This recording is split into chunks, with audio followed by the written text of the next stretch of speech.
That's not good. Hey, everybody, we are live. I am Jeff Dole. That's my channel. That is Steve from Steve's World. Hi, guys. So we are live. So unless they're watching the replay, they're not even here yet. I'm going to pull up my stream so I can see who shows up in chat. We are going to talk a little baseball. I don't know how often we'll do this. Maybe it'll be every night. Maybe this will be the only time ever. But if this goes good and we have fun, we could do it more. I had such a good day, and it's because baseball is back. I didn't even ask you when we were talking pre-show or whatever. Did you stay home today? Did you leave early today? How did you manage that? I had some earbuds on the computer at work. That's how I managed. So. Nice. Let's see, what grade was I in? I think Mr. Blevins was I had the same teacher from 3rd, 5th, and 6th grade. And so one of those years, I'm guessing 5th, but I wouldn't swear to it. He was well aware of my affection for the Dodgers. And it was 1981. So, oh, wow. 83. So I was in the 5th grade when, and I know you're a Dodgers fan, so you'll remember, you'll know of this. Rick Monday hit a home run off Montreal Expos in 1981, the strike year, the year the Dodgers won the World Series. And he hit the home run, and I was sitting in the back of the classroom. It was a day game, apparently, because I've never been there. And I screamed. It was like in a movie. And Mr. Blevins, who was clearly well aware of what I was doing, called me up in front of the class, said, "What am I doing?" I told him what I was doing, and he sent me to Mr. Von Hemmert's classroom and said, "He'll want to know, go tell him." And it was like one of those moments where little Jeff was going to need a diaper. But he said it was okay, and he told me to go tell Mr. Von Hemmert. What a great name, right? And yes. Then I haven't missed. I mean, that wasn't an opening day by any means, but I've had a long history of missing school and now work. Nice. For baseball. Opening day is not a day. I worked a half a day today. And that's not bad. Yeah, I got some stuff done. But so I know the answer to this, but what game did you watch today? Which games did you watch today? What was your most exciting moment? Blah, blah, blah. Well, I definitely watched the Dodgers game. I mean, how can I not watch that game? I caught the I don't know if I ever told you, but behind the Dodgers, my second favorite team happens to be the Yankees, and I don't know why. It just always has been. I don't think that makes any sense to me, so I'm just going to do that. But I was kind of fascinated with the history of the Brooklyn Dodgers and the Yankees back, and so I don't know why I like both teams, but regardless, it leads me to have a strong dislike for all Boston teams. So I enjoyed watching the Mariners beat up on Boston a little bit. Yeah. And then I did watch the end of was it the Brewers and Cardinals, where the I don't even know what happened in the game yet. I was going to update myself with some of the stuff tonight. Oh no, yes, I saw the end. What a great catch! Yeah, that was an amazing home run robbing catch for the win. So that was a pretty nice opening day. So, and we were talking before. I don't know if you're right or wrong on that, but a couple matchups of Cy Young Award and number 2 in the Cy Young Award race. That's remarkable. And I saw the DeGrom. I guess it was a very early game because I was aware, once I was heading home, they'd already had 10 strikeouts. But Scherzer and DeGrom both with double digits on the first night. That's nuts. Oh, yeah. Yeah, I think DeGrom had 10 and Scherzer had 12. So I think it was the second time it's either the second most in history since 1908 or the second time in history, something like that. They did it in 1970 where the two pitchers had 24 combined. Wow. And then these guys had 22 combined. So that's awesome. Hey, Connor's in the house. Nathan's in the house. Welcome in, guys. Glad you're here. We're talking a little baseball on opening day 2019. So, yeah, you're a Dodgers fan and a Yankees fan. Obviously, the Dodgers, well, not obviously, I'll just say it, set a record for opening day home runs. I think they tied the Dodgers all-time record, too. Was it 8? I believe it was 8.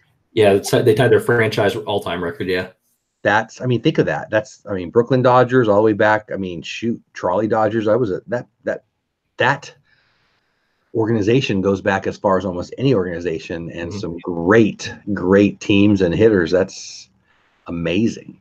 Oh yeah, and it was what was it, the 7th inning, I believe it is, when Max Muncy and Bellinger and Kike Hernandez all went back to back was pretty impressive. That's when I started getting excited, throwing up things on Instagram and Twitter. So it was a great one. I saw your one post, and I don't remember exactly what it was. You said something, and then I posted something in response, And then already another home run before we were done with that. It was great. Yeah, there was. I put it in there. They set the all-time record for opening day at 7 because it was 6, and they set it at 7. And before it even finished uploading, they hit another one. I had to post another one to make it 8. So think about that. So the record was 6 of all the opening days in the history, and they crushed it. I mean, 25% more, 8. That's 2 more home runs. That's crazy. Yep, and it was. I don't remember who the 2 teams were. It was by 2 teams though too. So 2 teams had done it in history, had gotten 6, and then the Dodgers just shattered it today. So. They've got some, and that's the thing too. Dodger Stadium, not known for home runs. Dodger Stadium in the day, a little better than at night, but still, that's crazy. And it wasn't like it was dead summer. And it was against Greinke for the most part. I mean, they I can't remember who they brought in at the end there to get the other 3, but I mean, they tore him up. At which I mean, I bet he's regretting his decision to leave LA now. But it's always nice when somebody leaves to. To beat up on him a little bit. So a big contract, though. I don't know. You could punch me in the face a lot of times for that kind of money. But I think that he's an interesting guy. Greinke. I was bummed when he left. I'm a Dodgers fan. You're a Dodgers fan. That said, and I'm all for. I mean, the Major League Baseball teams make a lot of money. They should spend it on players. I don't want them to be cheap, but I was happy to let him go at that number. I remember thinking that's. I would. Yeah. When I found out what the number was. Yeah, I was definitely happy to see him go. That's why I'm not upset about Manny Machado either. There's no way I'd want to pay him that much money for the one player on our team. When I'll be honest with you, I don't think when he came to the Dodgers, I don't think he produced those kind of numbers for us last year. I mean, he wasn't, and then he didn't get a hit today again, which is only 1 game, but still didn't get a hit. So, I'm okay with that big contract. I did want Bryce. But outside of that, we don't need that. I mean, look what they did today. We don't need that. So I totally agree. Well, I mean, hey, Rosa, how are you? So glad you're here. Welcome in. I think the Dodgers are a different situation because I said this in one of my videos. I don't know if it was yesterday or today. And I think this is a big deal, but I mean it. I mean, what do I know? I'm not a baseball historian, but I think it's one of the deepest rosters ever. Ever. Like, it's not top heavy. Like, if you took the starters off of the Dodgers, if they all got injured, I still think we'd compete in the NL West. And I part of that's the NL West is bad. Yes. But it's interesting you mentioned the Manny thing. So the Padres, I have a lot of buddies who are Padres fans. I grew up in San Diego and talked to a buddy today who's a Padre fan and very excited for the win. And we were texting back and forth as his Padres were winning and my Dodgers were winning. They're in trouble. They've got a huge farm system coming. I'm excited for them. I actually want them to be good, but they've got 3 contracts that are going to crush them: Manny, Hosmer, and Will Myers. I don't see how they're going to get out from under those, and I think they're going to be hamstrung.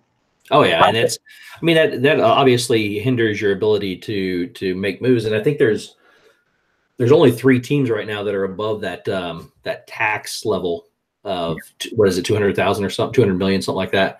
And I think were they the third one? I think they're the third one that was over it. I thought there was 2. Is it LA? I mean, sorry, is it New York and Boston? It was Boston, New York, and I thought there was a third one. See if I can find it real quick. But I think the Dodgers are trying to stay under. I know the Dodgers did stay under for sure. Yeah. Well, it's I hope. Sorry, it's the. No, go ahead. It's the Red Sox and the Cubs and the Yankees. Oh, okay, I forgot. So. Yeah, I think that I would like to see the Dodgers go over that if and when, somebody gets hurt. If Kershaw's back doesn't work or whatever. But that's another. I mean, that's the thing. That Major League Baseball, the teams at the top, the teams at the bottom, they're all making so much money. That I actually go crazy when people are mad that the players make so much money. My argument is always, and I'm on the small end on this one. I guess I have to argue this one too much in my opinion, but. Do we want the owners to keep the money? I mean, if the money is coming in, and it is, do I want Guggenheim for LA or the Mark Cuban types of the world to keep the money, or do I want them to get more players so my teams play well and win and blah blah blah blah blah? I don't quite understand it. What do you think about that? Like this winter, everybody was crying about how the players weren't getting paid, and now 3 of the top 10 contracts ever. I don't know what I'm talking about, but. What do you think about that? To me, it's kind of like a double-edged sword. To some degree, it's a game, and I think they make way too much money already. Some of them, I mean, not, but proportionally, when you put proportionally about what they bring in, I do think they should be making more money proportionally on a percentage basis of how much money they actually make. I would rather it go to the players and the people that are working for it as opposed to the owners, for sure. But then when you sit back and you also think about it, especially in basketball, some of those exuberant contracts, they get paid to do what I do down the road here at the gym, except on they're obviously a much higher level, but that's all they're doing is playing a game. I mean, it's their job, but they're playing. So yeah, I guess it's a double-edged sword for me. At one point, I do think that they make way too much money to do what, that's their job. But at the same time, if they're raking in that kind of money and people are paying to go to these games and everything, I do think they deserve an equal percentage comparatively. That's what I think. Where if the money's coming in, where should it go if not to the players? It either goes back to the fans in fan appreciation or stadiums, or it goes to the players. So the owners are rich enough; they don't need it. So, I mean, I don't know. I don't want to be like economics boy here, but if the money is coming in, should Bryce Harper and Manny Machado get it, or should some conglomerate with some billionaire on top get it? I mean, that to me, you not even pay the players who are doing the work for sure. Yeah. It's not even like it costs me and you. So I don't know how many games you're going to go to this year. I don't know how many games I'm going to go to this year. But most of the money is being paid by Budweiser and Apple and YouTube and everyone who pays for the ads on national and local TV. That's where most of them, and then of course the sponsorships and all that. So it's not. I mean, obviously there's tickets, and if you live in San Diego, you can get a ticket. I grew up in San Diego, and I can get a ticket anytime. It was back in the day when they were really bad, and they're always bad. But maybe if you're in LA and it sells out every day, but that's where the price goes up. But I don't know. I've never really understood the argument. Like I've got a bunch of buddies that I've talked to about this. One guy that I'm thinking of in particular, he's very anti big contracts. He hates the Dodgers. He's a Padres fan. He always says, yeah, they can't even win the World Series with that contract or that budget, whatever. And now they've got Manny, and I've been kind of wanting to hear what he's going to say now, because Manny, I mean, $500 million, but I'd rather it go to the players. I mean, the owners, I don't begrudge them making the money, but the players better get it. They're the ones I go to. I haven't gone to a game ever and go, oh man, that owner did a good job today. Yeah, no, I completely agree. And then, big contracts or not, the Dodgers lost to the two teams the last 2 years. The Dodgers have lost to. They lost to somebody with a higher payroll. So really, yes, the Houston Astros had the 4th highest payroll, and the Boston is the number 1. It has the highest payroll. That's interesting. So, and the Dodgers right now are 7th on the list. So, and both those 2 teams are ahead of them still. Would you agree that the perception is that the Dodgers have the largest payroll? I would say that the perception is the Dodgers could have the largest payroll. Yeah, but they don't. They don't have right now. The largest in the NL is the Cubs, followed by the Nationals. Have the 2 highest payrolls on opening day today. Letting Bright go, the Nationals still have the 2nd highest. Wow. Yep, they are at 198 million. 198.5 million. They're just under. I wouldn't have thought of them. I would have thought Philly with all the Phillies behind Washington. Wow, that's fascinating stuff. I did not know that. And then the Dodgers. So interesting. And so that's as a Dodger fan, that's good news to me, because I really do mean it. I think that the Dodgers, just like last year, they lost Corey Seager. They went out and got Manny Machado. I think it's likely that a guy like Alex Verdugo and a whole bunch of money is going to go to someplace else in exchange for whatever they need if there's an injury. It's going to be interesting. I don't think. Well, and so who are your predictions? What are your predictions? For me, in the National League, let's talk about that. In the National League, I've got the Dodgers running away with the West. I picked the Cardinals in the Central, and I actually picked the Nats in the East. Who do you got in the National League? For the winners, I'm definitely got to go with the Dodgers. I don't see how. I mean, I don't think anybody can compete with them. After watching today a little bit, and it kind of solidified what I think I'm going to go with. And I think I really think the Brewers are still going to hang on for the Central. They look good again. I mean, they only won by 1, but from top to bottom, they look pretty decent. And in the East, excuse me, I think I really like Philly still. I know don't think Bryce is going to make that big of a deal, but they looked really good again today. They got some decent pitching, and Bryce didn't get a hit today either, and they still won. So I think they're going to be tough. I think that East is going to be a lot tighter than a lot of people think. I think it's going to be all 4 teams at the top there. They're all 4 very comparable in salary. They're all 4 comparable at just about every everything you look at them for. If you go to the MLB power rankings, all 4 of them actually, they're predicting the Mets to win, and the Mets are the lowest of the 4 power rankings in that group. So, and the odds, they're all about 17-1 odds, somewhere between 17-1 to 25-1 odds to win the World Series. I think it's going to be an interesting division. Yeah. So I think it's going to be close, but I'm going to go with Philly. The thing with the Brewers and the Centrals, I just don't see the pitching. Like, I mean, they've got Jimmy Nelson maybe coming back, but they're starting. They've got a great bullpen. Although their bullpens hurt too. I say that, and Knebel might have surgery, I guess, tomorrow. I think Jeffress was hurt. I wouldn't swear to that, but I think so. They've got a really great bullpen, but I didn't know they were hurt either. So, yeah, but then the starters, I mean, I don't know. That's pretty thin. I can see them making a move right before the trade deadline to pick it up. I think they're going to be in contention for sure, and I think they're going to. I really think they're going to try to push for a big move for a pitcher before the trade deadline. So I'll just say it, Dallas Keuchel. Like, when's this guy going to sign and get him still? I mean, I can't imagine not wanting another 200 inning. I know he's not the Cy Young winner that he was 3 years ago, but 180 innings, no one's surprised by that. 200 innings, probably at least a strong maybe. Mm-hmm. That alone, even if it's just average innings, is worth a ton, and it's not going to be average innings. He's a pretty good pitcher, so I'm kind of fascinated. And I was reading something about this morning, or no, I guess it was last night. Unless he's still holding out for like a 6-year contract or something, I don't get this. Like, that's a lot of innings that would be on a staff. Yeah, I don't. He must know something I don't know, because I don't understand that, to be honest with you. He could definitely be helping somebody, if not them. So I really think they'll make a move though and get somebody good. I really do. I mean, that would fit Milwaukee. Hey, Amy, welcome in. Thanks for being here. So I'll ask you about the awards, but let's go to the AL. Who do you got in the AL on the 3 divisions? I think the Yankees are going to take. They might be watching them a little bit on some of the recaps and everything. And I know that I said they were my second favorite team, but watching them today, though, from top to bottom, they resemble the Dodgers to me.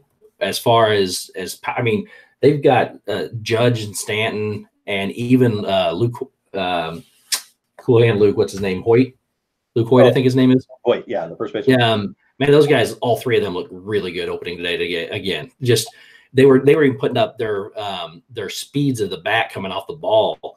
And Stanton hit one today that was over 120 miles an hour. Wow. That's incredible. I mean, and in 3 at bats right in a row, I think Judge was at like 114. He hit. Wow. Then Stanton came in at 120 something, 121 something in there, and then Hoyt hit a home run at 112 point something. So that ball's coming off the bat real fast for those guys. They look really good. I mean, they from an offensive standpoint, they look really good. They're going to have some concerns on the pitching front for sure. They're injured with too. Injuries, exactly. Yeah. So, but if they can get it together, I think they're going to be good. I think they're going to win there. So, what's that? I was just saying hi to Cargo in chat. Oh, hey, Cargo. Sorry, I didn't see you. Hey, Juan, how are you, buddy? And there's Juan. Juan's people are. I saw Juan on the Magical News live stream the other day. Juan's a pretty cool guy. So Juan's great. Check out his Instagram, brand new, and it's really fun. Yeah. I'm subscribed to him. He's posting up a lot of pretty cool pictures. So, in the AL Central, this is, I don't know. I really thought Cleveland would be okay. They didn't look very good today. I'm hesitant to say Minnesota, but I think in the long scheme of things, I think Minnesota may take it. Really? So we'll see. I think it's going to be a lot closer race in there. And I think if I had to pick a dark horse come out of there, I think Kansas City may come out of that league as a dark horse, but we'll see. I love that. I think they look pretty decent. And then in the AL West, man, I want to say Houston really bad. I think they're going to wind up taking it hands down. But Seattle looks really good too offensively. They've scored 26 runs in the 3 games. Well, I don't know if you got to count the 2 games in Japan, but even that, they've scored 26 runs in that 3-game span. The negative to that is they've given up 15 runs in those 3 games as well. So they're not winning a lot, but the run differential is like 3.6 or something like that. So I mean, it's small sample size, but I'm intrigued. So your National League picks are pretty close to mine. We only had one different. American League, very, very different. Oh, thank you, Rosa. That's Juan's Instagram. Maybe go check that out. So for me, I'll start in the Central. I think the Indians win for one of the reasons I think that the Dodgers win now. I love the Dodgers roster. The Indians don't have to play anybody, and I do include the Minnesota Twins. Barrios is a stud. Barrios has got a great arm. Barrios is going to have a great year, likely. Who are their other pitchers? I don't see them going 162 games with one starter that's even above average. I don't know. Maybe I'm forgetting somebody that I should be more respectful of. But that pitching staff doesn't look like a team that goes to the playoffs to me. I also think they've got a lot of their eggs in the Byron Buxton basket, and I think he might have a great year, but he also might strike out 200 times in the leadoff spot. So I don't know. But the pitching for me there, I don't see how, like I said in my video the other day, so the Indians keep trying, or all winter long, they try to trade away a pitcher or get rid of it. So they got Kluber, they got Bauer, they got Carrasco. I'm not even talking about Clevenger, who I really, really like.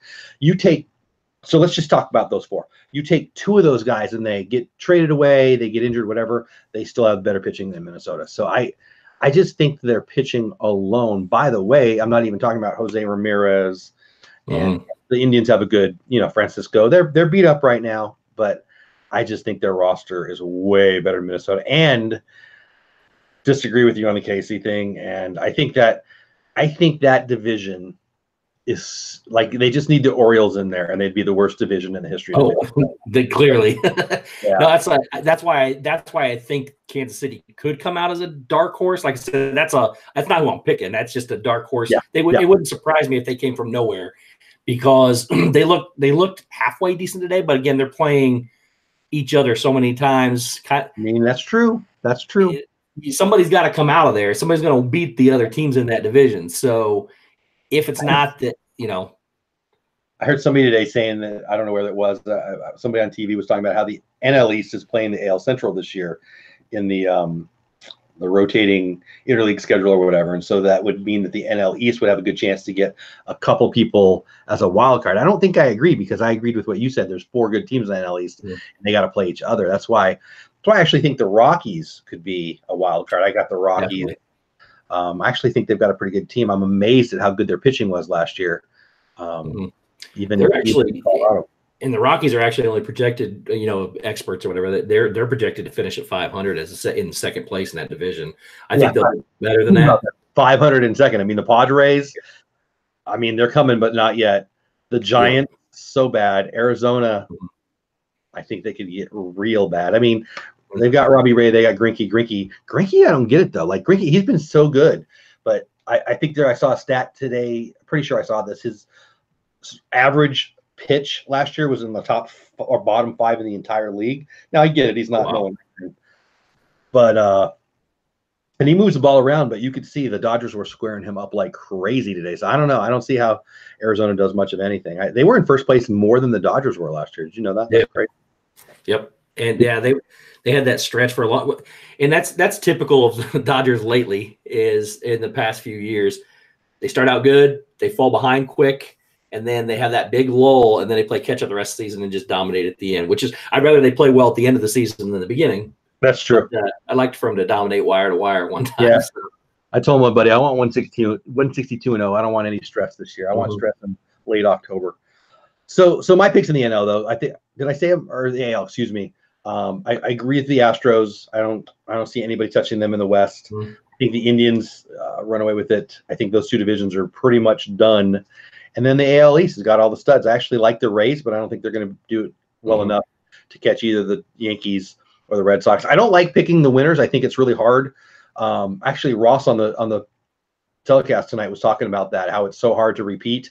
I think the stats show that nobody's repeat since the Yankees, right? Back in 18 years. There you go. Yeah, 98 to 2000. I think I heard that tonight on the show too. I think that there's something to that. Pitchers pitching so many more innings, and I just think I don't know. I want to not pick the Red Sox, but that said, I think they're better. I do. I like the Yankees a lot.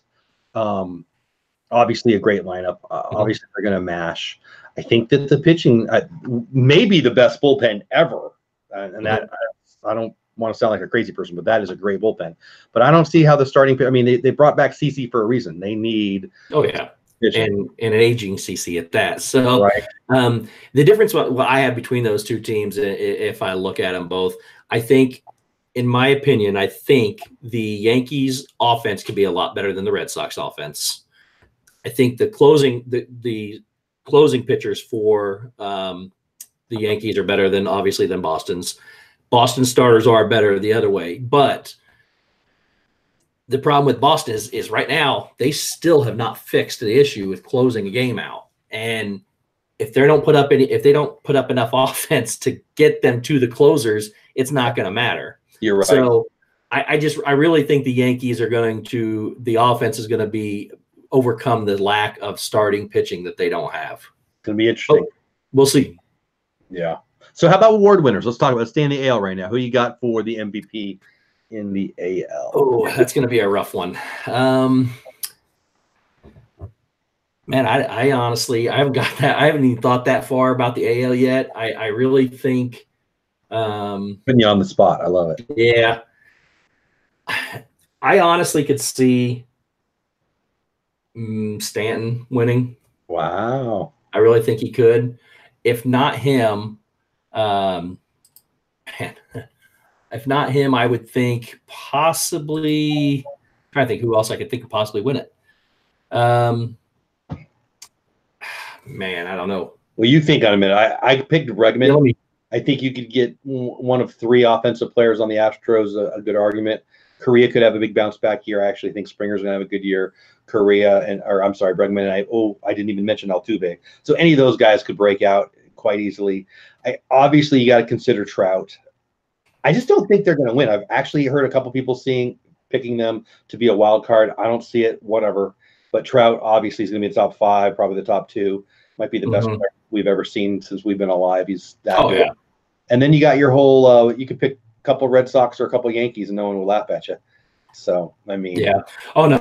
Trout's got to be a perennial, whatever pick. I mean, he clearly has – he may win it, and he probably should win it. But, trying to stay away from that situation, I'm thinking about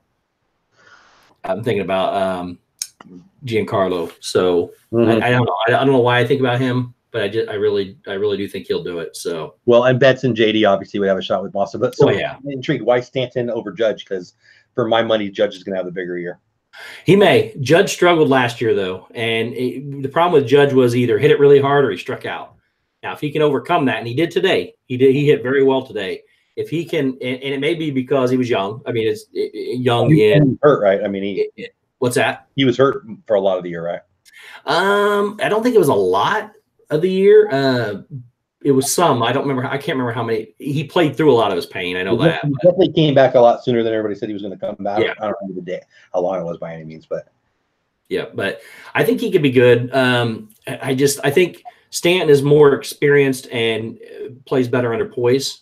And I think now I do think Stanton will also make Judge much better, especially having that big bat behind Judge. He'll be on base a lot more, and I think just the two of them together, and then now with Luke Hoyt behind him, I think that'll just make Aaron Judge all the better. So yeah, well, and they've got the third baseman kid Andujar, who's had a real nice year. They've got Didi will be back at some point, and they've got some other guys around there. So I don't disagree with you on the Stanton thing. I think Judge is a lot better athlete. He runs better. They both have these big, huge whipping swings. But to me, Judge's looks like a more athletic swing, where Stanton just like Frank Howard smashing the ball, and they're both beautiful to watch when they crush it. Here's the question before I move on to Cy Young in the AL for you and put you on that spot. You think they hit more home runs than Maris and Mantle did in 61? They could. Yes. Isn't that crazy? So Roger Maris hit 61, the most ever at the time. Mantle hit 56 in 1961. Greatest home run hitting year ever. You just predicted they might hit more than that, and no one would disagree with you. That's amazing. Well, Judge, what did they hit today? I know Judge hit one today. Oh, I don't know. I can't remember what the stats were. I'm pretty sure Judge hit one today. I can't remember if Carlo did or Stanton did or not. So, but they were good. They look good again. That offense is strong. I think they're gonna shock some people. I mean, now to be fair, they were playing the Orioles, so yeah, that's true. I do have to be fair there. They get to play them 18 more times too. There's the good news. Yes. So, but they still get to play them. So before I ask you then Cy Young and the AL, let me ask you this: best player on the Baltimore Orioles? Do they have it? I mean, you could say Chris Davis, who had one of the worst baseball seasons in the history of history last year. That's crazy. They are. I think offensively might be Villar, maybe the DH Mancini. A buddy of mine said Mancini today. I asked that same question. That's what he said. I mean, they don't have a lot. So, I mean, it's hard to pick somebody, but I think it might even be the DH. So, in Mancini. Hey, Jose, Amy and Cargo and Rosie, you guys are making my day. Thank you guys for sticking around. I love it. So, Amy's got and Kung Pao chicken. You guys are funny. So Cy Young, AL Cy Young, who you got? I'm going with Verlander this year. I know he was runner up last year. I think he's going to win it. I think he pitches better. He looked very good today. Pitched, I think, 6 really strong innings. I think he only gave up 3 hits, something like that. He looked really, really good today. I really think he's going to take it this year. I love him. You're not going to get me to argue with. I love him. I love his wife. I love his career. I love he's funny. I love everything about Justin Verlander. He should be a Dodger. That's the only thing I don't like about him. He's not wearing the right jersey. So he wanted to, man. That's the Dodgers blew that. Kate wanted him to come to LA. Justin called the Dodgers, wanted to come to LA, and the Dodgers decided they didn't want 2 years of Verlander. They wanted one. Actually, they didn't want a year and a half of Verlander. They wanted a half a year of Yu Darvish. Yeah, which that was. Oops. I don't understand. We win the World Series without you. He was tipping his pitches. The Astros knew what he was throwing. The stats certainly back this up. When the Astros have been asked, they just laughed. He was tipping pitches. We don't make that trade, and we don't make the Verlander trade. We win the World Series. We don't make that trade, and we take Verlander instead. We win the World Series 2 years in a row. Because imagine we win it then, and then we lose 4-1 to Boston last year, but we would have had Verlander too. You can make an argument that trade cost us 2 World Series, and I just absolutely, and I still cannot believe. And I remember there was, the Astros got in trouble with one of their guys for some racist things and stuff like that. And they still played him in the end. And I just don't think I just don't. They pitched Game 7. They were starting him Game 7. I think it was Game 7. And he couldn't do it. I didn't understand it. They just kept throwing him on the mound, and he was not winning. He was not pitching well. It was like every time he would go out there, just the wind just fell out of the sails. I mean, it was to the Astros. He was tipping that they knew what he was throwing. Yeah, I mean, I didn't understand that move, and Dave Roberts stuck by him, and I didn't understand it. Yeah, it was Verlander would have looked good. And so what was okay? So for me, the Cy Young in the AL, I actually picked Eduardo Rodriguez, which is kind of going out on. Nice. I really like that kid. I think if he stays healthy, he's on a great team. He gets to play the Orioles. I mean, he doesn't get to start against them 19 times, but he'll get 2 or 3 starts against them. I just think it's his year. I really, really, really do. And with Chris Sale throwing as bad as he did, it might be his time to step up. And then my second pick is Garrett Cole, teammate of Justin Verlander. Absolutely. I've always loved that kid from when he was the number 1 pick. He was kind of stuck in Pittsburgh. Nobody noticed. Then he had that one kind of average year. And then, oh my gosh, last year he put it together. And there's no reason to think in his walk year, it's his contract year, he won't do it again. Jose, welcome in, buddy. I love it. Yeah, Amy, 5 days until Disney. That is so awesome. I'm so jealous. Good for you. Awesome. All right, so Rookie of the Year. Do you have a Rookie of the Year pick in the AL? I think it's going to be Vlad Guerrero Jr. I think he's I think he's going to surprise a lot of people. He matches. He matches. If he was up now, he'd be my pick. He's not my pick because they're leaving him down until May. So I went with Eloy Jimenez because I like him a lot too. But they're both. I'm not one of those guys who jumps on the rookie train usually, but I actually think they're two premier. Well, the only other guy I can think of, I think it's just the 3-horse race, and I think the only other one that may pull in there is Kyle Tucker from the Astros. Yeah. And I like him. Pretty swing. And those three guys, I don't see anybody else. I mean, does he get enough at bats to compare to those two? That's the difference with the reason why I would say that he would be the third of that group, just because the Astros are much stronger and he may not play, like you said, every day. So no, I'm going to stick with Vlad Guerrero Jr. But yeah, Jimenez is a great pick too. I mean, he could be a good one for them. I don't know if you follow any social media on Vlad, but for the years he's had off-season videos that are just nuts. There's a great one. Actually, I think I saw it on MLB. I don't know where I saw it. It doesn't matter. It might have been on base on. It doesn't matter. But he was in a home run derby. Vlad was, and I don't know, the Dominican or something, and he hit the natural shot where it hit off the light tower and the light explodes. Oh, no, I did not see that. It's worth the YouTube, and it's pretty nuts. He hits the ball hard. Nice. So NL, let's move to the NL. Let's start with rookie of the year. We'll go backwards. NL rookie of the year. Who's your pick? I think a lot of maybes for me in the NL. There's a lot of maybes. I mean, you got Robles for the Nationals. You've got. I honestly think, and I don't want it to be, but I honestly think Fernando Tatis is going to win it. I don't want him to win because they already got Machado and it's in the Dodgers division. But I really think Fernando Tatis is probably going to win it, and I would say Robles is probably a close second. Yeah. Those probably be my two picks. I went with Robles. I like Flaherty, the pitcher for St. Louis, but I think Nick Senzel, if he was starting in Cincinnati, I might have picked him. I really, really like that kid. But I think that Tatis is going to have trouble hitting. I think the Padres are going to be worse than people think.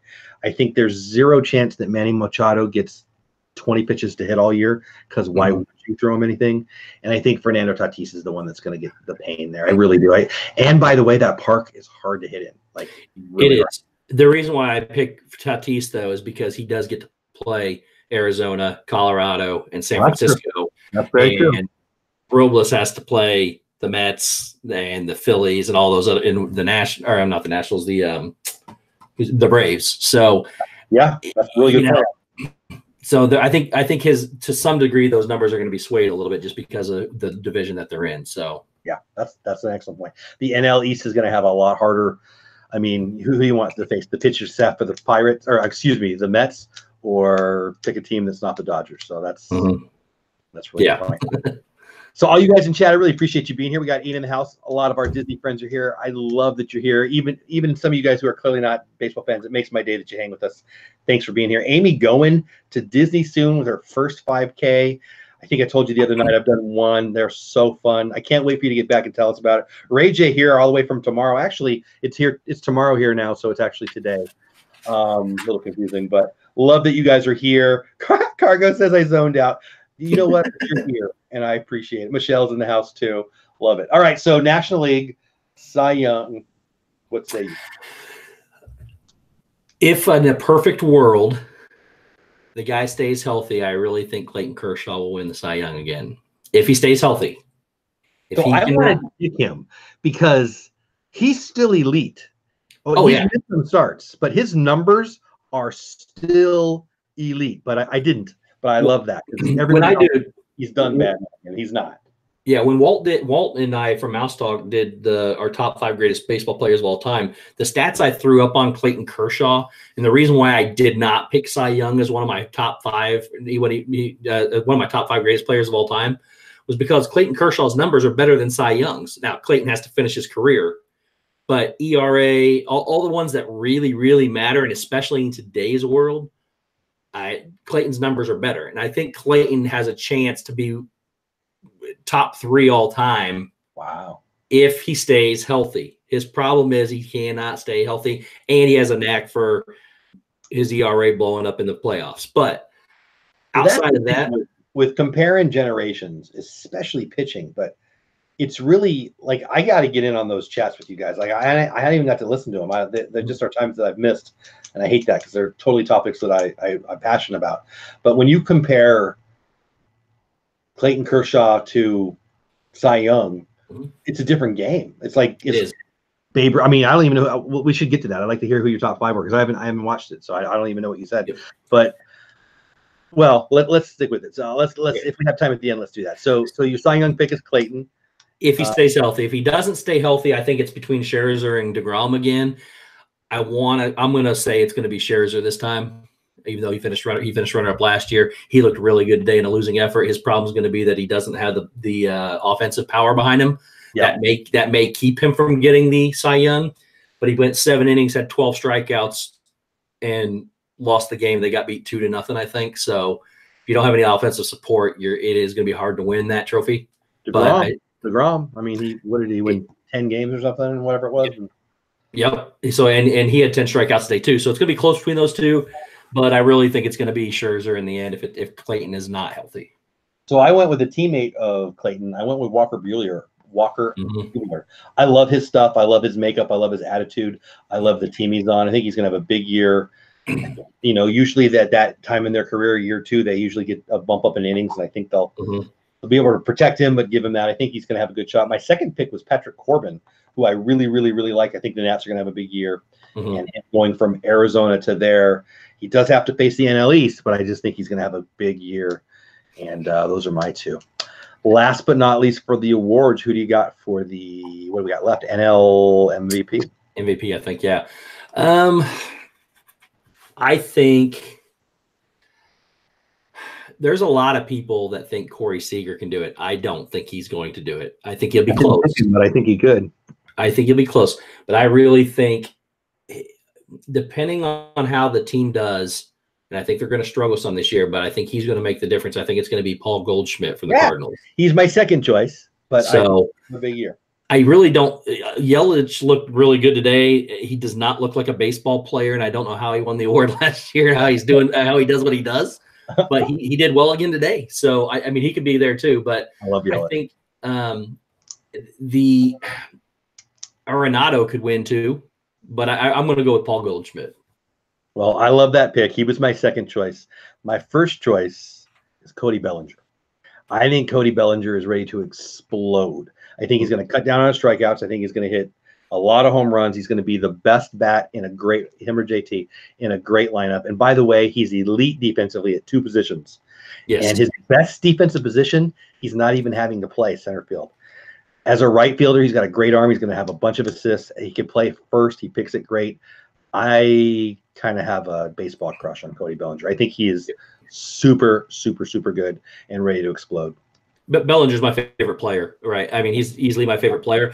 The difference will be whether or not he controls the strikeouts for me. Yeah, totally. Well, and that long swing, he probably won't, you're right. Yeah, if he controls the strikeouts, then yes, he could easily be the MVP. He obviously MVP is supposed to mean who does the most for their team. You know, who helped their team, and it'd definitely be him. I mean, the Dodgers destroyed them today, and Turner didn't even have a hit. He went 0 for 5, I think.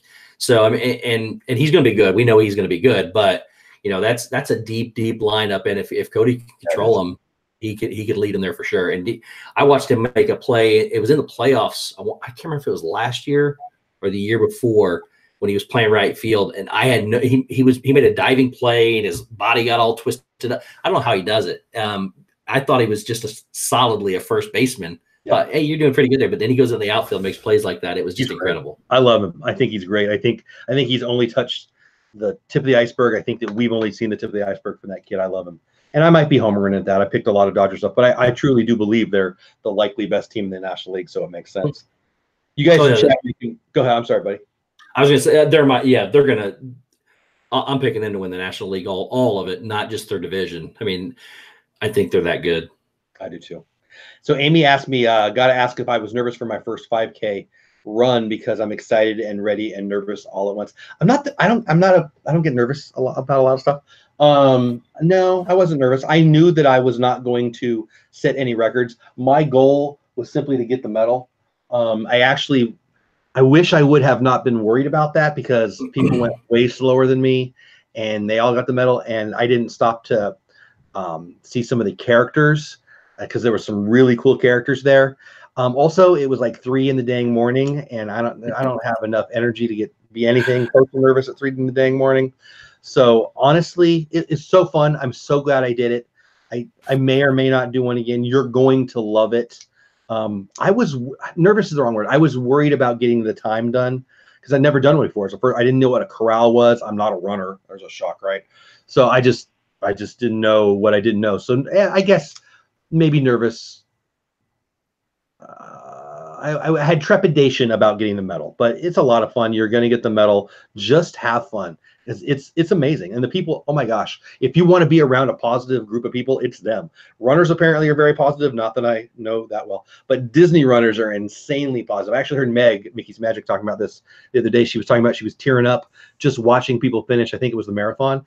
And I totally get that. It was very uplifting group. It was a very positive group, and the medals are awesome. So that was a long answer to a quick question, but I hope you have a great time. I can't wait for you to get back. Cargo said she had a crush back in the day on a baseball player, but from the Sandlot. Now I'm guessing that was Benny, right? And of course, Benny goes on to the greatness of the Dodgers, if you know that show. So that's greatness. Love it. Juan says a league of their own. Does that count? Not a lot of people have crushes on Rosie, but whatever. Hey, whatever, Juan. You know, it is what it is. What else is going on in chat? Wani, the first time I watched a league of their own was on my plane ride to Costa Rica. So you know what? I've never seen a league of their own, and I hate that because I love baseball. I love baseball movies. I love Tom Hanks.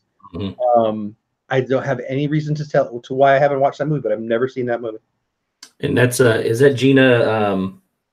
Who's the main? Madonna's in it. Gina Davis is in it. Gina Davis, yeah. And Tom Rosie O'Donnell. Dude. Rosie's hilarious in it. Yeah, it's a decent movie. It's worth a watch. I don't know why I haven't seen it. I say Rosie O'Donnell's hilarious. I think Rosie O'Donnell back in the day was hilarious before she was all, you know, political. Yeah, but whatever. But that's a great. We should have a baseball movie night. Sandlot makes me happy. I work with kids, and I've many a time on a rainy day put the Sandlot on for the kiddos and pretend like I'm watching them watch it when I'm watching that movie. That's good stuff right there. Yeah, the Sandlot was awesome. Greatness. Yep, I love it. One of my favorites of all time. Very, very cool. What was I going to ask? Oh yeah, so you talked about. I think we got to all the awards and all that. I'm intrigued on your top 5. So how did you? I'd like to hear who you picked, but more than that, how did you determine who your top 5 greatest of all time were? I mean, I have a strong opinion, but it's really hard to compare like Kershaw and Trout to Ruth and Cy Young or whatever with. Yeah. So when I did it, I went through, and I think I even prefaced it by saying I didn't pick any of the new people because I just don't think they're there yet. I even said I think they're going to be included. Well, define new people. Like, is Ken Griffey Jr. a new people? I would say Ken Griffey Jr. is still too new to be considered one of the top 5. He didn't make my list. He didn't make Walt's list either. So I think my top 5s are. But I mean, was he excluded or was he not just one of the top 5? I think he was right on the. I think he was right on the borderline of being. For me, I didn't even consider him because I thought he was still too. I mean, I love him. I don't think he makes the top 5, but my point is, how do you compare him to? I guess let's say this: his career is over, so technically he's included. Okay. But I just don't think that his body of work, it was phenomenal, and I love Ken Griffey Jr. Don't get me wrong. Me too. But comparing his time playing in the era that he played in with his all-time stand, I mean, I went through 26 different stats when I did my research for that. I researched it for a week just because I honestly didn't know who I was going to pick. So, and I went through and I printed off the top 50 of all time for 26 different stats on pitching and 26 different stats on hitting. I went through everything, and the pitcher didn't make my list on the top 5. It was close. Cy Young was up there, and Walter Johnson would have been close too. But I think my top 5 were. I think at number 5, I can't remember who my 5th one was. I had. I definitely need to go back and watch this. Yeah, I can't remember who my 5th one was. I think 4th for me was Pete Rose. Wow. When you look at his stats, I went through and compared everything, he did have a lot more plate appearances than anybody else. But but in his time, I don't think there's anybody that compared with what he did and the numbers that he put up. I mean, he had like I can't even remember it. I compared him to somebody. The other guy that played in the same area played almost. They were identical. 22-year careers. One of them was like a year before the other one. I can't remember who it was. I'll have to look at my notes. But I also had Stan Musial in there, who I think was on there at number 3. Number 2 for me was Ty Cobb, and he honestly, I considered making him number 1 just because of the body work that he had. Everything he did. I'm sorry. The reason why I went with Babe Ruth as my number 1 was because everything Babe did, he did it in 5,000 plate appearances less than Pete Rose. He did it in 3,000 plate appearances less than Ty Cobb. Everything that he did, now Ty Cobb, if you look at the two of them together, Ty Cobb's numbers are actually better than Babe Ruth's in a lot of categories, including stolen bases and triples and things. I mean, a lot of that stuff too. But even I think his batting average was higher. He had more total bases. I mean, Ty Cobb's numbers were there, but he had 3,000 more plate appearances than Babe had. So, and Babe was just so iconic to his era. I don't think baseball would be where it is today without Babe Ruth. I deeply agree. I actually think Babe Ruth gets nicked on the greatest of all time argument because he's Marilyn Monroe famous. He's a baseball. People who don't even know anything about baseball would say he's the greatest player of all time, which makes baseball people not want to say he's the greatest of all time. But he is the greatest of all time, and that is as obvious as it is that I am talking to you. Babe Ruth was hitting 40, 50, and then 60 home runs a year when no one else was hitting 20. The all-time record that he broke was barely over. I don't even think it was over 100. It was barely 3 digits. If it was 3 digits, it was home run Baker, I believe. I think it might have been in the 90s. I wouldn't swear to that. So imagine a big record being at 6 or 7 times the number. The only guy that you can even talk to about that would be Ricky Henderson in steals, and that wasn't even quite double. So Babe Ruth is the greatest player of all time, and there's really no, in my never so home opinion, educated argument. Let me give you more reason why I think it's that obvious. He is one of the top 5, maybe top 2, maybe top 1 greatest starting pitchers in the history of the World Series. Still today. That's insane. Yeah, see, pitchers don't even bat anymore, let alone play the caliber of game that he played back then. That was the other factor I listed, I think, for in my explanation for why I picked him over Ty Cobb as well. And I remember the other guy that number 5 on my list was Carl Yastrzemski. Wow. And again, when you look at the entire body of every stat category that I used I don't know why when I go to research something, I get really in depth into it for some reason. So, I love it. But if you ask me, if you would have just come up to me and say who are the top 5 of all time, neither one of those guys, Pete Rose, Carl Yastrzemski, none of those guys would have been on my list. Maybe would have been. Can I challenge you, because I'd really like to hear your argument? Yeah. So Pete Rose, I loved Pete Rose. I wanted to play like Pete Rose. Pete Rose was a guy who did not have the body type, who had a great attitude.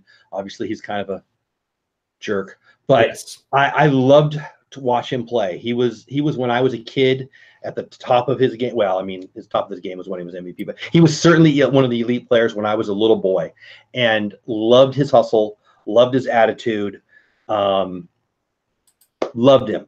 That said, you mentioned him and Yaz, who for all-time career, they have great career records, but then you look at, for great players, whether it be pitcher or hitter or whatever, hey Alex, how are you, buddy? Welcome in.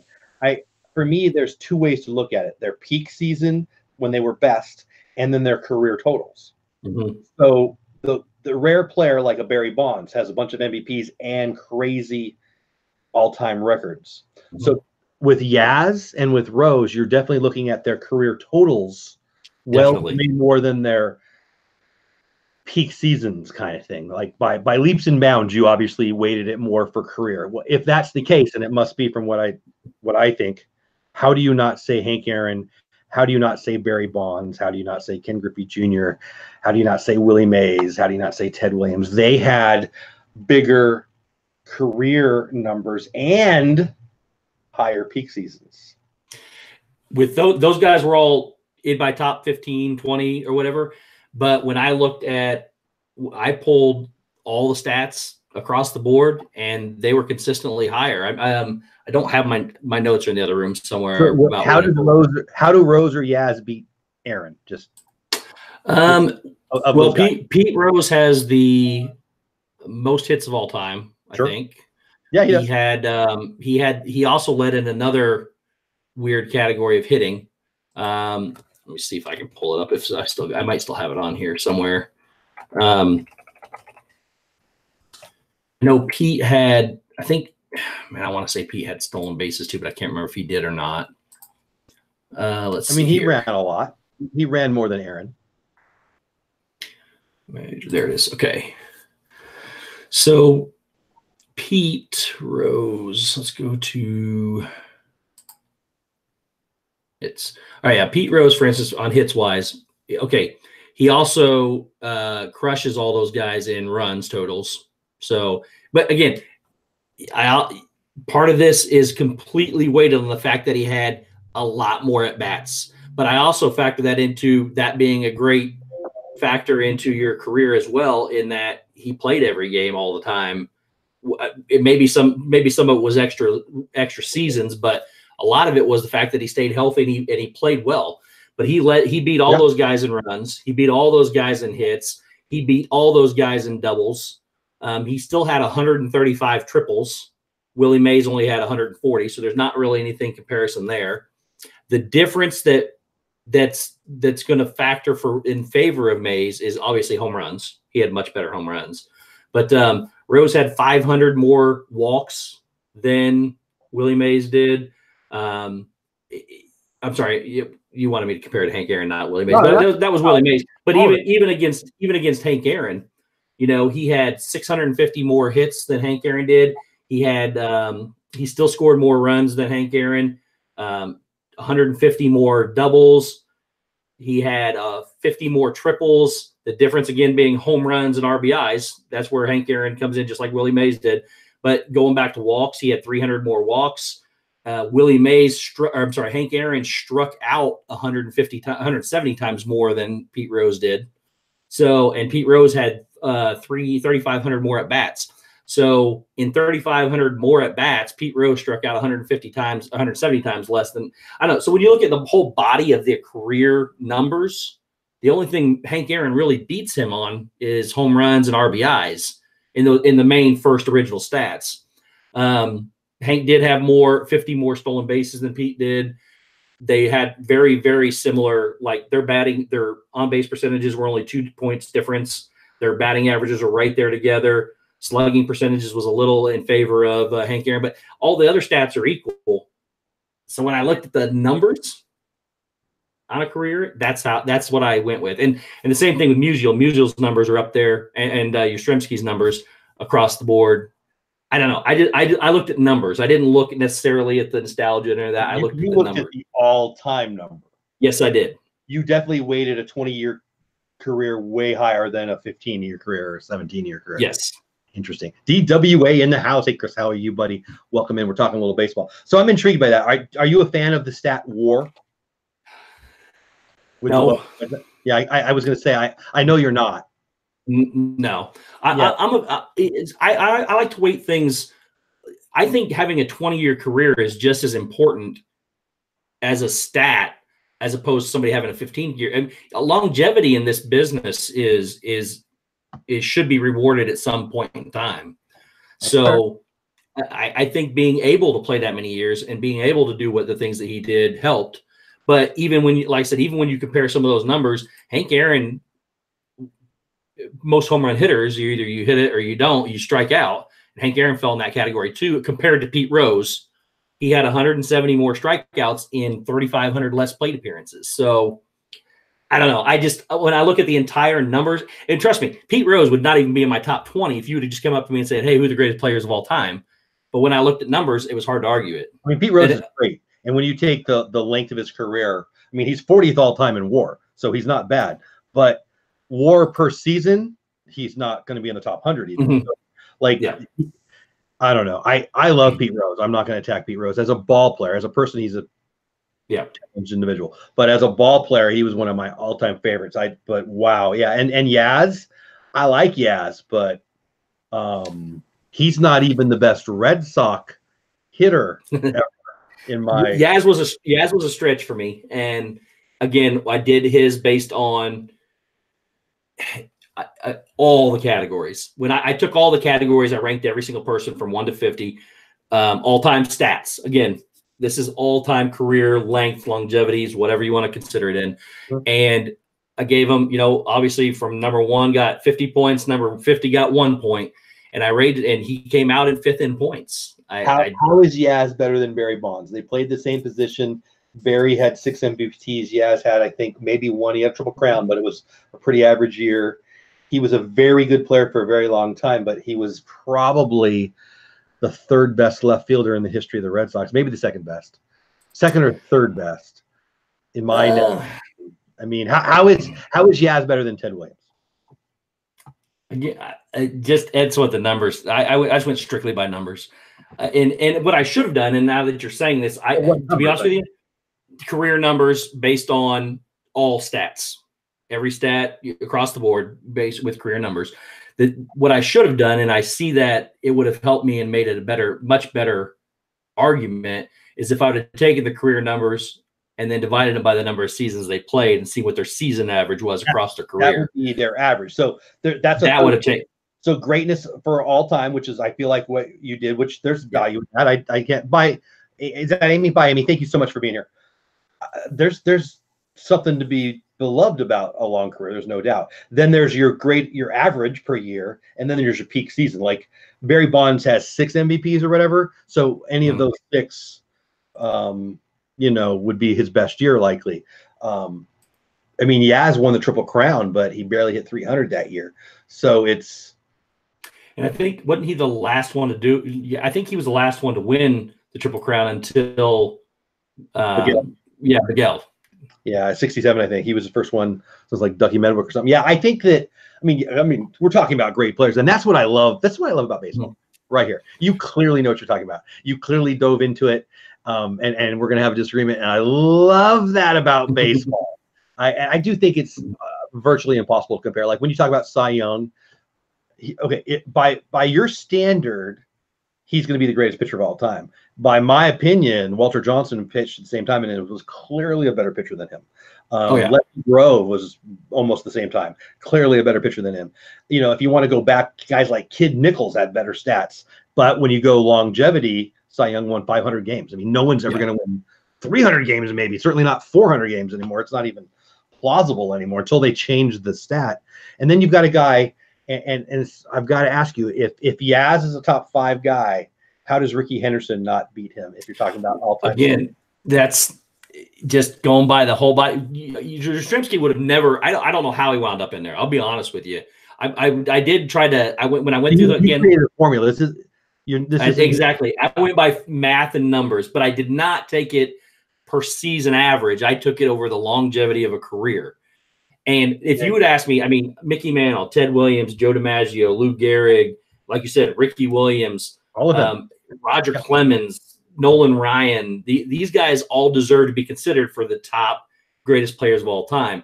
But when we decided we were going to do this, and I sat here and my list changed 25 different times across, and again, talking to you, I agree. I don't know why Yastrzemski was up there, but he was great, and he was great for a long time. But doing what I did, that's where they came out with the numbers, and I stuck with them. Now we do this again next week. I'll change. My picks will probably change, but one thing that won't change is Ruth and Cobb at 1 and 2 for me. So I truly believe in that. One for sure, and I think you can make an argument for Cobb. I don't put him there, but he's certainly in the top 5 or 10. WAR, which I do think is a great stat. He's 4th greatest ever. I mean, Barry Bonds is number 1 ever. Hard to argue that. I don't like the guy, but certainly an amazing ball player. Babe Ruth 2nd in WAR. I think he's the greatest player ever. Willie Mays 3rd. Hard to argue. Cobb 4. By any look at the body of work, Ty Cobb is one of the greatest players of all time. No one, by far. I mean, 4,191 hits when no one. Well, that's not totally fair. certainly was, until Pete Rose, the only guy that was coming close to that. I mean, obviously Musial got there with 3630, and there were some guys. Hank Aaron had 3,700. So there was guys that approached it, but think about that. That's 2 or 3 really good seasons more still to get to 4191. And that's why when Rose beat that number, that's so huge. But Rose beat it because he stayed healthy and he played from 63 until what, 85? I don't even know. It was 22 or 23 years, something like that. He was a rookie in 63, and I know he played in 85. I wouldn't swear that's when he retired. But think about that. That's a lifetime. That's insane. Mm-hmm. And he, he had some peak years. He did win Pete Rose did win an MVP. He was a very good player on a bunch of very good teams. But I would argue against Pete Rose, he was not the best player on the Big Red Machine. He was not the best player on the Phillies team that won the title. So when he was at his height, he wasn't even the best player on his team.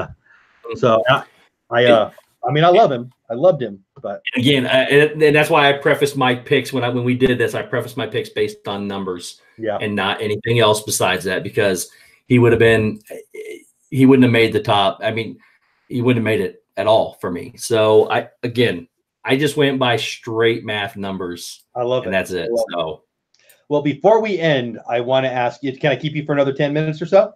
Yeah, I'm just dead. So, who would you say are the top couple players in baseball right now? Mike Trout. Yep. Easily. I think Cody Bellinger for sure. I like it. He's definitely there for sure. I think Baez. I hate him. I love him. But he's there.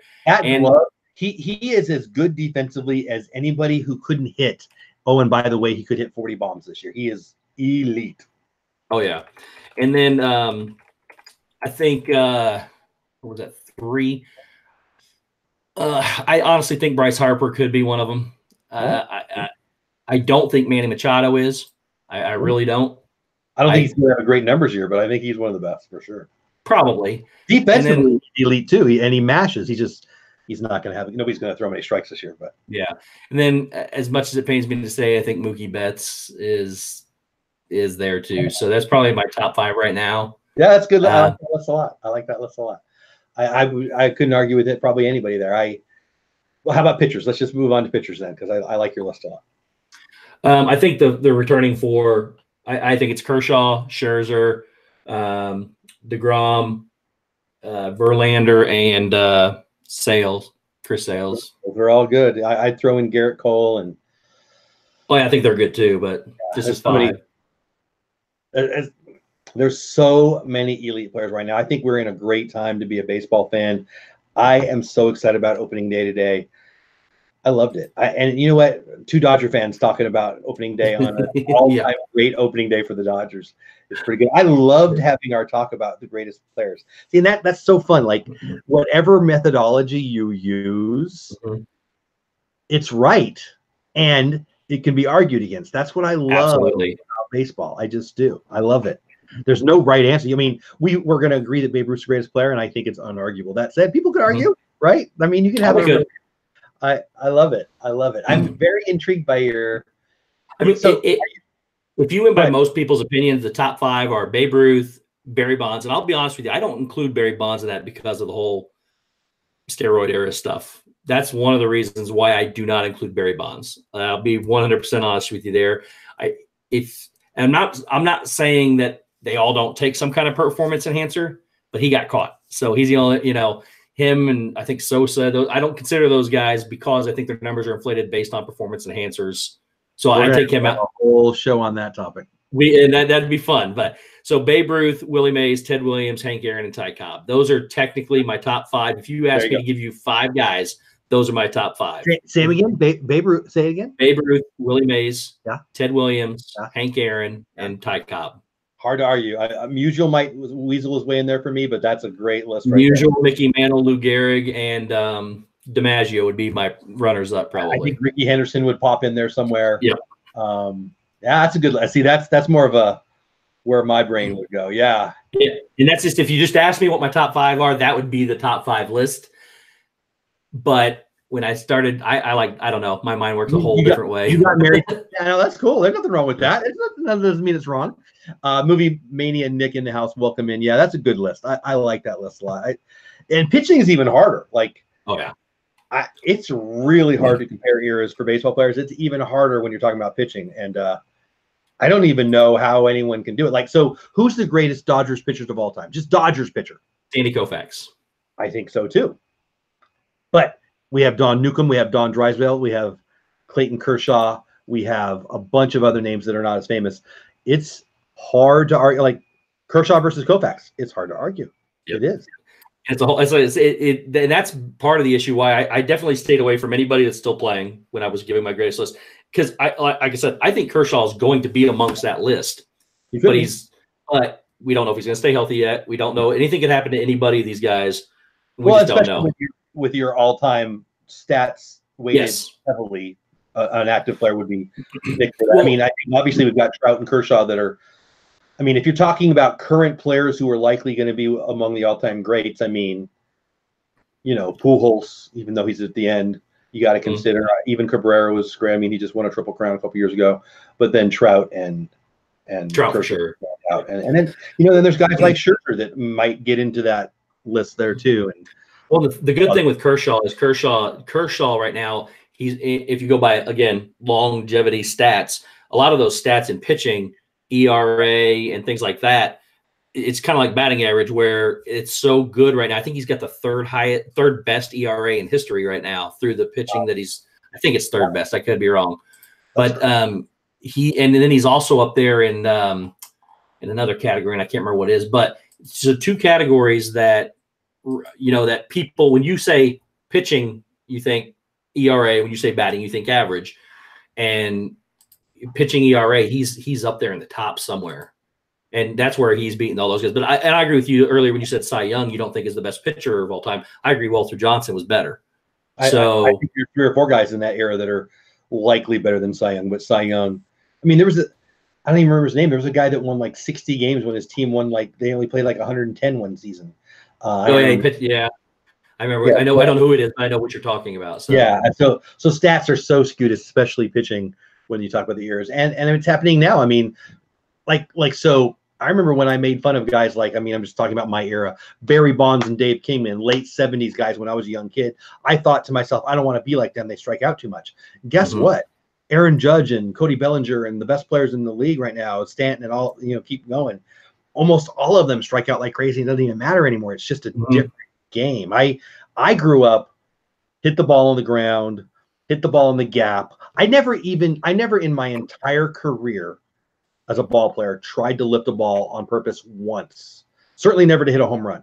Never once attempted to lift it. Matter of fact, was told hundreds of times by coaches that I paid to coach me to not lift the ball. And I never did. It was, you know, 30 years ago. But my game was taught around don't lift the ball. Now I would get cut from the high school team because of my swing, I'm guessing. I mean, I was above average a million years ago. So it's just a different world, you know. I kind of did the same thing. I was told not to lift the ball either. So when I hit, which I play softball now too, and I still have the same baseball swing as I do softball swing. I did too. When I hit home runs, they don't go. Yeah, when I hit home runs, they don't go out in the air. They're line drives straight. They just they're hit hard and low. That's where I've always been taught to hit. I love it. So I was above average again. 48, 9-year-old dude talking about the good old days. I don't want to sound like a weirdo, but I was a good high school ball player. I only ever hit one home run that I hit plenty inside the Parkers, plenty of fields that didn't have a fence, the ball rolled, whatever. But out of the field, only one in my entire career, and it was a line drive. It hit a tree, and I mean, it never got that. It wasn't the home run that you would see today. Let's put it that way. I never hit, and then in softball, I don't play anymore. Yeah, he is, Nick. Aaron Judge is the man. I totally agree. When I played softball for years, they made fun of me. I never hit a home run in softball. Now, I'm not saying I couldn't have. I never hit a home run in softball because there was something in my stupidity that didn't want to lift the ball. I wanted the shortstop to jump and miss it, and I wanted to go to the wall. That was the perfect swing for me. And oh my gosh, is it opposite upside down world now? Yeah. Oh, yeah, absolutely. And just to follow up real quick on Clayton Kershaw, the stats I was thinking of, he's 14th all-time in ERA, all-time. Wow. And in average, which for a pitcher is the number of hits you allow divided by the number of bats you see, he is third all-time by 0.003%. Wow. And that means he gives up Nolan Ryan's number 1, Sandy Koufax number 2. Nolan Ryan's at 204 and Koufax 205. Kershaw's at 207. Well, those are three unbelievable. 3 of my favorites of all time. Yeah, and so when you can, I think if he can stay healthy, he's going to be in that conversation for sure. But he's got to stay healthy. Yeah, well, and isn't that everybody, right? Like, is Trout a Hall of Famer if he never plays another game? No one would like to do this, but probably not. Like, if he has a car accident, he breaks his toe, and we never get to see him hit again, do we see him in Cooperstown? His numbers don't get there, do they? Like, I don't think they do. I mean, now he would get some. Again, it depends on how they weight it. If they weight it on a longevity of a career, like I did with when I did my top 5, then you wouldn't get in. Yeah. But if they go by the seasonal average of the things he's done during the years he played, then yes, by all means, he should get in. So I'm a big believer in look at where. So if you were a top 5 guy in the league for a season, I think that's a big deal. That's like the Pete Rose thing. Like, if you were a great player but you were never the best player on your team. I mean, he was the MVP one year, so it's not a perfect example, obviously, but I mean, the things about Pete Rose is he was an all-star at 4 different positions. He was a leader. He was, longevity, 44 game in a row, consecutive hit streak. There's so much there for Pete Rose. But the Trout thing is proof that your methodology is right, because he's not there yet. And I think that's the argument for Kershaw too. I also think Kershaw gets dinged probably unfairly too much for the October. I mean, Matt Adams gets lucky. Brandon Woodruff, relief pitcher, left-handed hitting relief pitcher. That's not Clayton. People don't want to believe this, but there's luck involved. Brandon Woodruff is a relief pitcher who swings left-handed and lifted a ball out of the park on Clayton Kershaw in the playoffs. That's bad luck. It's bad luck. Yeah. It's not Clayton Kershaw did not screw up there. Matt Adams, I'm not dissing Matt Adams, but that home run he hit off, I remember exactly where I was. It's in October. It drives batty.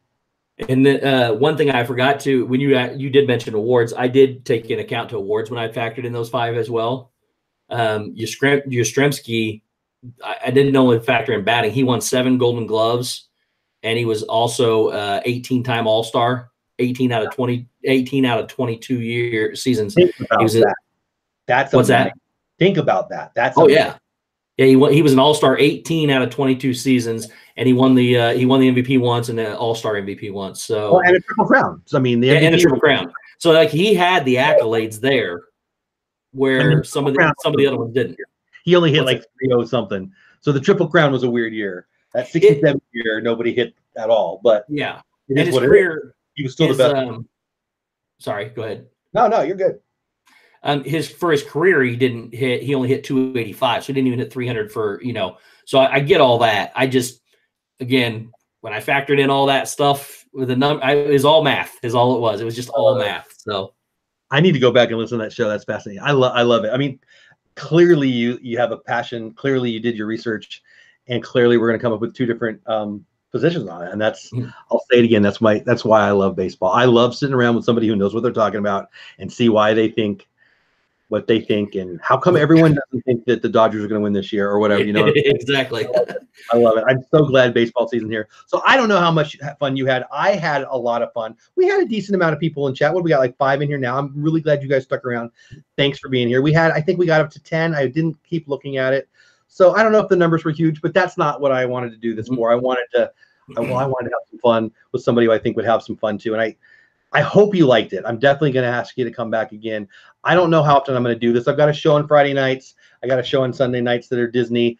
But I'm going to watch a lot of baseball this year, and I'm going to pop on, and the invite's not going anywhere. You are welcome to come on anytime. I would love to talk. I mean, just talking to you, there's probably 10 topics I want to ask you right now. But I've got a meeting at 8 in the morning. It's already almost 1 in the morning, so I got to go to bed. But it's almost 2 here.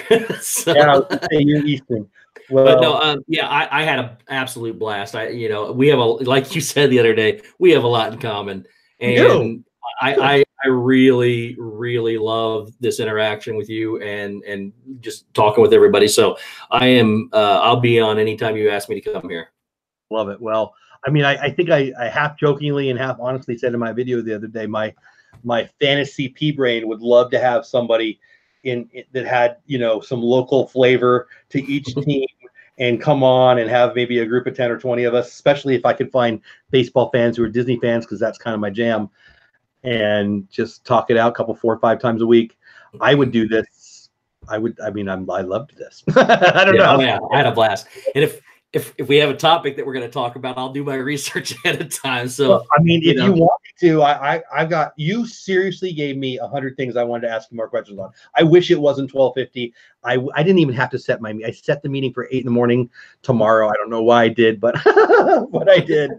So that's what I get. Juan wants me to sing my favorite song all time. Look at you, Juan. You might get me. I love that song. Well, George Michael. But anyway, we could do some topics. In my mind's eye, which doesn't mean it's going to stay that way, my thought would be when I was free, when family allows and I didn't have a Disney show on, I'd pop on and talk about baseball. And if I could get a group of people who wanted to pop on now and then with me, that would be even better, because it's more fun to talk with somebody than to at my camera, right? Yeah. But there's so many topics.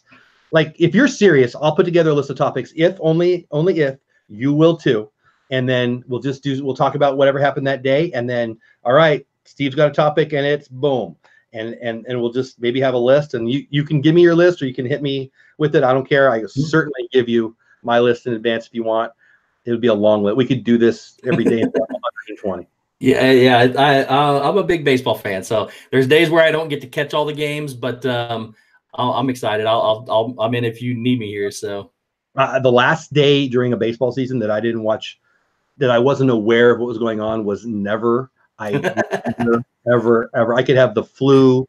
My wife could be having a baby. I could tell you what was going on in the Little League World Series while my kid was being born, because my wife decided to have one during the Little League World Series. That's not a good idea. Well, and I can watch an hour-long show and know everything that happened that day and be good. But, but to do some research on some topics, it's going to be fun. So. Yeah. All right. Well, we'll do it. Leash in the house. I was hoping you might pop in. I saw your comment. I didn't respond yet because I was doing something else.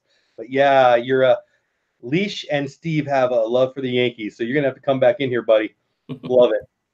Well, thank you guys in chat. I really appreciate you being here. I threw his here. Let's throw his link in there one more time. Steve's World does a lot of Disney stuff, a lot of sports stuff. Great guy. Obviously, you know that because you were listening to him. There's a link to his channel. I appreciate you guys being here. I think it's bedtime for me. It's 1 o'clock for me, 2 o'clock for you. I'm sorry. We need to do this a little earlier probably, but hey, I had fun. It was worth waiting up. So I love it. You're making my day with that. So everybody in chat, thank you. Please smash Steve's subscription button and go give him some love on his channel. Watch a couple videos, see how awesome he is. And I guess that's it. I'll leave the last word for you. What are you excited about for tomorrow with baseball? Anything going on? Oh, by the way, our fantasy league. We only have 6 right now. I feel like we need to get to 8 if we're going to do it. Would you have an opinion? What are your thoughts? No, I agree with you. I'll do it with 2 if it's just me. It's just 2. I like it. But no, has Walt signed up yet? Yeah, he's one of the 6. Okay, yeah. and Chris told me today he wasn't sure. He's never done one, so he wasn't sure if he was going to do it. But let me see who else we think. It's Sunday, right? Is that it? Yeah, just because the seasons are. But I don't. We can move it. I will say this: I've never done. Oh, that's not true. I haven't done this in a long time. But we could just do National League or just American League with 6, and that wouldn't. It would just stink if somebody got traded away. But yeah. Well, I don't know. Let's see if we can find it. Let's see if we can find. We got 2. There's. I mean, you got 17. I got way more than 2 that have said maybe, but they've had a couple days to accept it or not. So I don't. Yeah. Yeah. Let me do some thinking here because yeah, I think we can get it. Right. I'm excited for it now. So I think gotta do it. Well, and then if we pop on, whether we're talking Disney or we're talking sports, my thought process would be it promotes each other's channel and it promotes. Oh, yeah. Definitely. Baseball talk. I mean, all the stuff I racket. So no, Leash. I haven't seen what happened at all tonight. But my wife was winning going into tonight. No. So look, I want to win, but mostly I just want my wife not to win because I don't want to deal with that for a whole year. So can somebody? I was right behind her, but I do know that I lost the first game tonight. So I haven't seen anything. I've been doing this and my stupid audio. Well, the audio worked. Hey, there's good news, right? We didn't. Audio was pretty issues, good. right? Yeah, Leash is winning now. I fell to 5th, and your wife fell. She's tied for 2nd. He's got 620, and then your wife Ryan and ESPN, just as ESPN, all have not 590, and I have 580. Well, if I can't win, just somebody beat my wife. I can't. So I do have. I'm tied with. I'm 10 points behind your wife, but I can score 150 more than she can right now. So there you go. She wanted to pick Mississippi to win it all, but I mentioned the odds of that, and she ended up going with Duke. So I don't know. Yeah. Movie Mania Nick, do you do Disney content, buddy? I'm asking Jeff. Cargo. I am not. I have tried to explain to you. I am not nice. I don't even pretend like I'm nice. What we're looking for is Disney YouTubers that want to play fantasy baseball. I'm going to your channel right now, buddy. Love to have you do some Disney content. Let me pull up your channel real fast before we say goodnight. What channels I watch? No. You got a Captain Marvel movie review on there. What do you think, Steve? Is Captain Marvel talk enough to be a Disney person? It sounds pretty good. I watched it last weekend for the first time, so it was an incredible movie. I heard a lot of people say 2 things in it. Number 1, that it was slow, and number 2, that it was like over the top feministic, and I didn't see either of those things. I thought it was absolutely incredible. I read that concern too, and I did not get that at all. I saw it being empowering and positive, and I thought it was really good. I saw more of that in Frozen. Yes. So I think that people wanted to see that. I think there's movies that people want to be mad politically about, and whatever. I mean, you can find fault in something, but I thought it was very enjoyable. I thought it was boring for the first third, maybe the first half. But once it got going, I thought it was really fun, and I enjoyed it. Yeah, Movie Mania Nick. So I was just on your channel, buddy. I don't see an email. So here, look it. Let me throw in my email. dolewithdad@gmail.com. There's my email. We'll talk more. I'm going to go to bed as soon as we close this up. But you hit me up tomorrow, and from work or even after work, I will talk to you about it, and we'll get some specifics and see if you want to play. All right. So Cargo says no spoilers. Captain Marvel probably dies. No, I think I was going to go see Dumbo tonight, but it was opening day, so we're actually going to see that Saturday. My daughter's going to prom Saturday, so pray for me. Oh, poor thing. Right? All right, so Movie Mania Nick, you got that. Everybody in here. Rosie Wren, welcome in. Cargo, thanks for hanging with us. Leash, I'm really glad you popped in. Everybody who's been here for a long time or a short time, it means a lot to me. I'm glad you're here, especially you, Steve. Thanks for doing this. Again, one more time, here's his link. Go give his channel some love. You're not going to be sad. It's a cool channel. I guess I'll leave you with the last word. Best thing about today, opening day. Well, opening day is being here with you. That was the highlight of my day. So that was nice. I appreciate all the support and the love. Thank you very much. But how can you not pick the 8 home runs that the Dodgers hit on opening day to set a major league record by, like you said, 25% more? Think about it. It was just incredible. Like they didn't tie it. They didn't sneak over it. 2 more, 25%. That's huge. Yep. And Cargo was here to listen to us, and she doesn't even like baseball. So that's always a plus. So, but no, I appreciate everybody, and thank you very much for being here, everybody. I loved it. This was fun. All right. So good night. It is 1 a.m. here. It's 2 a.m. there. I will promise to try to not keep you up this late next time. I do have a stream tomorrow night with Gonzo. Sunday night we have, what do we have? Kelly from the Meaty Bunch on Sunday. Saturday I've got a prom, so you might not make it on Sunday. So. Yeah, I don't know how it's gonna go. But anyway, I had a blast. Thanks for you guys in chat. Thank you, Steve. I'm going to bed. You guys have a great night. Thank you, buddy. Here, I'll say goodbye to them, and then I'll ask you afterwards. All right, bye everybody in chat. Love you. Yeah, go be awesome. Good night.